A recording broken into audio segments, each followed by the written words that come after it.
আমি আপনাদেরকে একটু টাইগার ফন্ড দেখাই।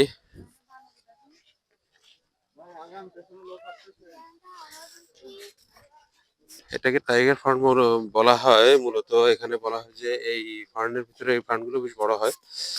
এই ফার্নের ভিতরে বাঘ লুকিয়ে থাকে, যার কারণে একে টাইগার ফার্ম বলা হয়। আমরা এখন আসলে মূলত যাচ্ছি জামতলা বিচের দিকে। তো এই জায়গাটা এখানে তৃণভূমির মতো, এখানে অনেক হরিণ দেখার সম্ভাবনা আছে। আমরা একটু বানরটাকে দেখলাম। এখানে প্রচুর মানুষ, জানি না হরিণ দেখার আসলে সুযোগ হবে কিনা, তারপরে আপনাদেরকে একটু দেখানোর চেষ্টা করছি। এই বিস্তীর্ণ এলাকা টাইগার ফার্ম দিয়ে আসলে ঘেরা। তো এই জায়গাগুলোতে সাধারণত বাঘের আনাগোনা থাকে, তবে আমার ধারণা হয়তো এই সময় এই জায়গায় আসলে বাঘের আনাগোনা নাই, কারণ এত মানুষ যখন আমরা ঢুকি তখন ওয়াইল্ড লাইফ স্বভাবতই সেই জায়গাটাকে অ্যাভয়েড করে।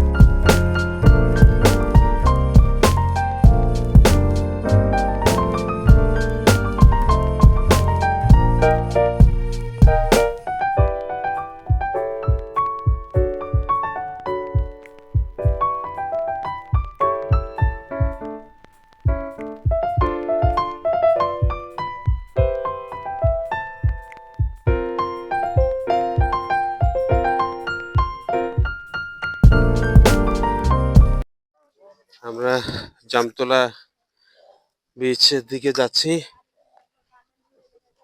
রাস্তাটা আপনাদেরকে একটু দেখাই।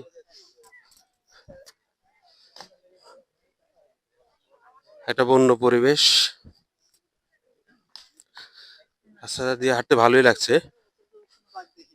আমি একটু দেখাই, আমার বেশ মজা পাচ্ছে, তবে একটু বোধহয় টায়ার্ড।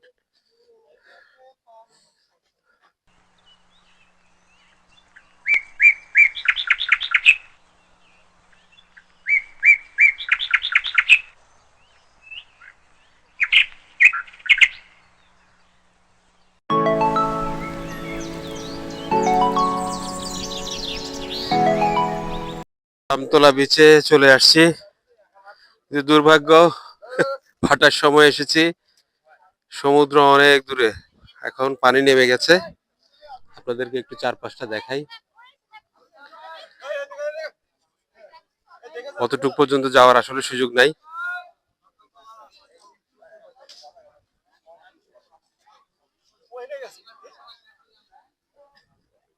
আমরা একটু হাঁটবো, আশেপাশে ঘুরবো, তারপর এখান থেকে আমরা ব্যাক করব।